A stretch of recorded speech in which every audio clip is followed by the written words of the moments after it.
Hey friends, it's a relaxing day for a ride, and we've got a little break from the oppressive heat and humidity today, middle of July. And got a couple things I want to talk about today, and I'll just be interested to see where it goes. But the big news that I want to talk about in most years would not be big news. Road closed ahead. Interesting. And that is that Yamaha has announced the 2021 XT250 and TW200.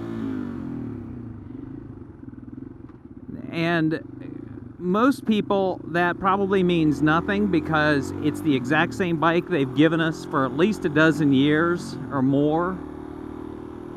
The bikes are unchanged except for looks and bold new graphics. So why in the world do I feel like this is big news? Well, it's because back at the beginning of the year, we were told that the XT250 was done in the US, but there was absolutely no word on what was going to replace it. So that news was out there.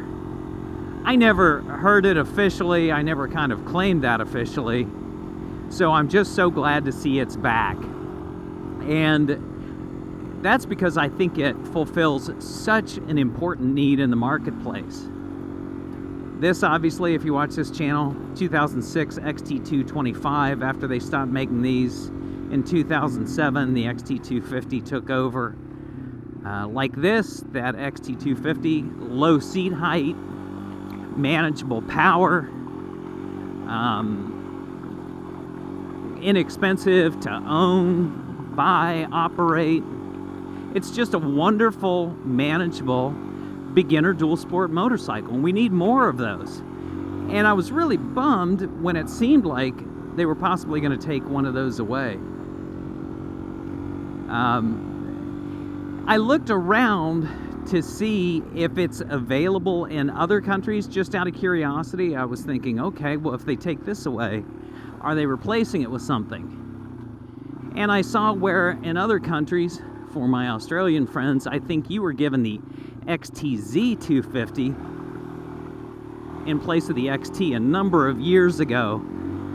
They gave it about 1 inch more of suspension travel front and back, updated the styling a little bit, but unfortunately that all came with about a 2-inch taller seat height, which, as you know, I celebrate the smaller motorcycles, so I wouldn't want to get that XTZ if it meant that the bike was going to sit 2 inches taller.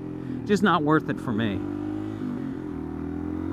And then I saw where in other countries, I think in more recent years, they took that bike, the XTZ, and started marketing it more as an adventure bike. So this is down in South America mainly, I believe. They just put a stepped seat on it, which I don't like for a dual sport. Well, it's no longer a dual sport. It's an adventure bike. And they just hung more plastic crap on it, just more stuff to break off, I think. So I'm glad in the US we're getting the old school 250. Largely, it's all black now with some gray or silver accents. And all they really had to do, I looked at it, is they just had to change the front fender, the tank shrouds, and the side panels. And I think it's a pretty mean, lean looking bike now.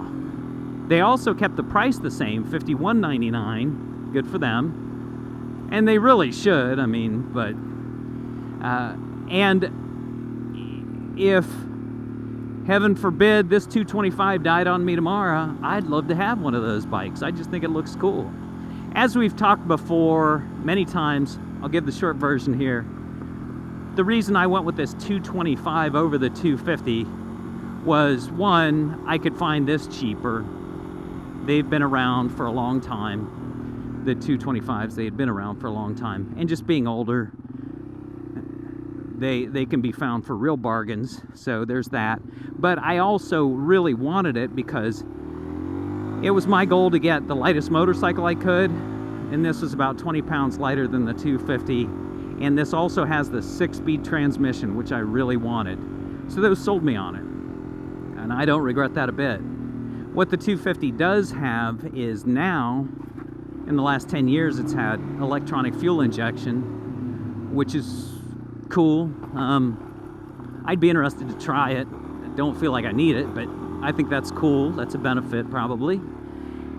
And then it also has a heavier duty rear wheel, and it has a disc brake on the rear. So there's some benefits to it. And then the TW200, which has been unchanged forever. I think the first iteration had drum brakes, and now it has a disc front brake, but pretty much the same bike. It got the cool black and gray graphics. And it also has, and I don't know if recent iterations have had this, but it also has a black engine and black rims, and I think that makes it look pretty cool, man. That's a badass little bike, that TW200. So it's a very good day for the beginner dual sporter, or the short rider, or the guy like me that has experience but just wants a simple, nimble, fun bike like this to still be getting these offerings from them.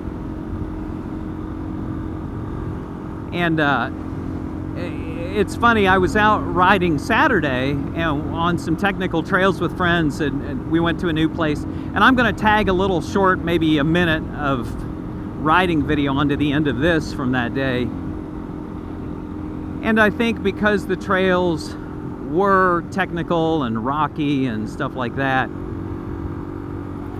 I said something like, my bike has 17 horsepower and I only used 10 of them today. Because on that kind of stuff, it's not about how much bike you have. It's about how well can you select lines and read the terrain and throttle control and all that stuff. And then the benefits of these smaller bikes are that they also have that lighter weight if you crash or whatever. I did do a video once on beginner motorcycles, or beginning motorcycling, and I'll link to that above here if you haven't seen it, where I go into this in further detail. But I do want to reiterate the benefits of beginner dual sports. Nobody ever asked me this, but if anybody ever just said, hey, I want to start riding off-road dual sporting, and it needs to be a street legal bike, but I want to ride trails, and I want to be the best rider I can possibly be. How do I develop into the best rider? I would say without a doubt, get a 250. No questions asked, no matter who you are, no matter what your skill level on the road. Just get a 250, learn to ride it. And if I'm so off base and you should have gotten a different bike, then I'll apologize happily to you. Oh, this is going to be greasy. It's that moss. Oh well, it's not very wet though. I have not been down this in a long time. And I don't have an exit plan. Oh well. But hey, you can see what these little dirt bikes will do for you. Low powered, lightweight, low cost, easy for me to manage. Oh, I'm sorry, little tadpoles. I want to avoid the little tadpoles. A little deeper than it looks. So, yeah, I would tell people to get the 250. Then for me, I've been riding since 1975. You can do the math yourselves. I'll let you do that. Ooh, steep. Look at that. Quarter throttle. Probably used about 6 horsepower there.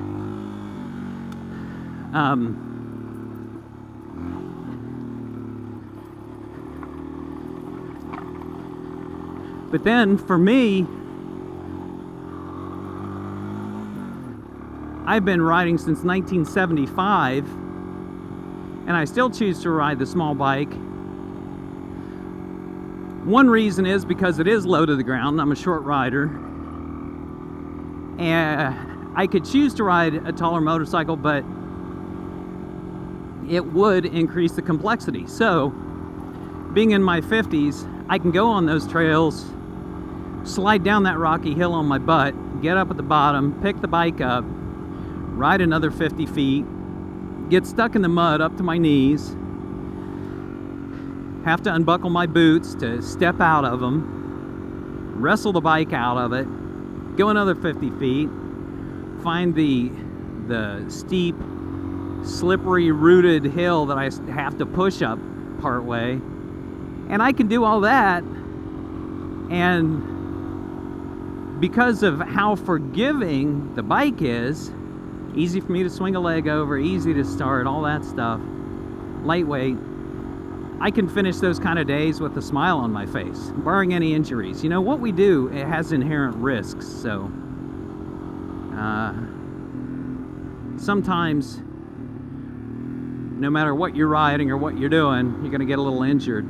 You know, I hurt my shoulder there just maybe 5 weeks ago. It is doing great, by the way. Man, that was so much fun. I love my little loop. I am concerned about why a road is going to be closed, though.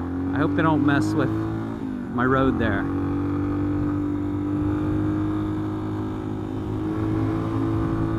Yeah, so I can do what I'm going to do. If I had all the money in the world, I would get a new KTM. I would have it lowered, but then I'd have a truck to get it to the trails, and that gets 15 miles to a gallon, and then add it up, add it up, add it up, add it up. Miles per mile, I think the 250s really do it for you. And then you can, you know, if you have to have more power for whatever you're doing, then, you know, get that bike. All right, that's my rant on why the world needs beginner motorcycles. I do like the looks of that XT. I rode an XT250 once, but it wasn't set up for me, so I didn't really get the back was really squatting down, and I would have to, I didn't get a real feel for it. I wasn't on it any length of time. Certainly smooth, though. You could definitely tell the fuel injection was there. Alrighty, well, I'm gonna say goodbye, and then we're gonna roll that little 1-minute clip of us out at a place called Hidden Spring Ranch near Springfield, Ohio. Enjoy the clip. If you like this video, give it a like.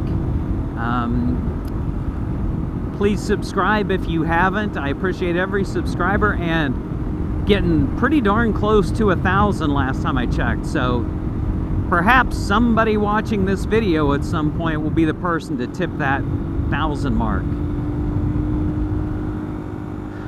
Okay, everybody. Be careful out there. Have a great time riding. It's a great time of year to get out and ride. We've got these long days here in the Northern Hemisphere. Hope to see you on the road sometime. Until then, please, let's all ride safe.